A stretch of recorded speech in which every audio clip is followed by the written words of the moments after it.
Madame, Monsieur, bonjour, bienvenue dans Info Express. Voici l'actualité du jour. Dans un entretien à La Croix et Libération, le président Emmanuel Macron a dévoilé dimanche 10 mars les contours du futur projet de loi sur la fin de vie. Le texte envisagé vise à permettre à certaines personnes de demander une aide à mourir sous certaines conditions strictes.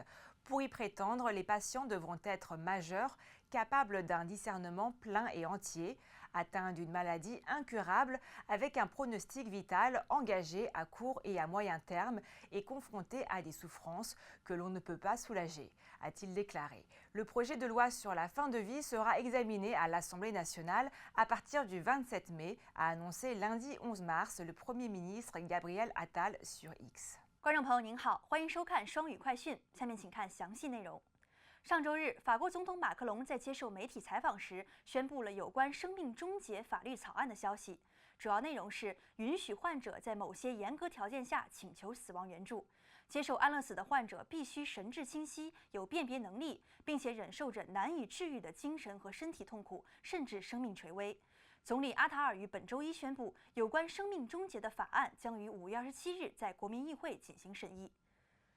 Le président Emmanuel Macron se rendra en Ukraine dans les prochaines semaines, a fait savoir l'Élysée dimanche 10 mars dans la soirée, à l'issue d'un entretien téléphonique avec le président ukrainien Volodymyr Zelensky. Lors de cet entretien téléphonique, Emmanuel Macron et Volodymyr Zelensky ont réaffirmé leur souhait d'avancer dans les 5 domaines d'action identifiés lors de la conférence de soutien à l'Ukraine, à savoir la cyberdéfense, le déminage, la maintenance et la coproduction d'armements en Ukraine, le soutien aux partenaires du voisinage et la sécurisation des frontières. 上周日晚，马克龙接受乌克兰总统泽伦斯基电话采访后宣布，在未来几周内访问乌克兰，重申他们希望在支持乌克兰会议确定的5个行动领域取得进展，即网络防御、扫雷、联合生产和维护武器，支持邻里伙伴及确保边境安全。 En dépit de nouvelles discussions début mars au Caire, les pays médiateurs, à savoir les États-Unis, le Qatar et l'Égypte, ne sont pas parvenus à obtenir un accord sur une trêve avant le début du Ramadan, le mois de jeûne sacré musulman qui commence lundi 11 mars. 尽管3月初在开罗进行了新一轮讨论，但调停的国家如美国、卡塔尔和埃及未能在3月11日开始的穆斯林斋月前达成停战协议。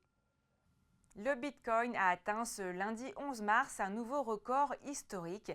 Selon les données de Bloomberg, il a atteint un pic de 71 432 $ dans l'après-midi en Asie, soit une hausse de près de 70% depuis le début de l'année. La demande pour cette crypto-monnaie connaît un bond grâce aux perspectives de baisse des taux d'intérêt aux États-Unis dans les prochains mois. 本周一，比特币创下历史新高。据彭博社数据，亚洲午后触及峰值71432美元，自年初以来涨幅近70%。由于未来几个月美国利率的下降，比特币的需求正在激增。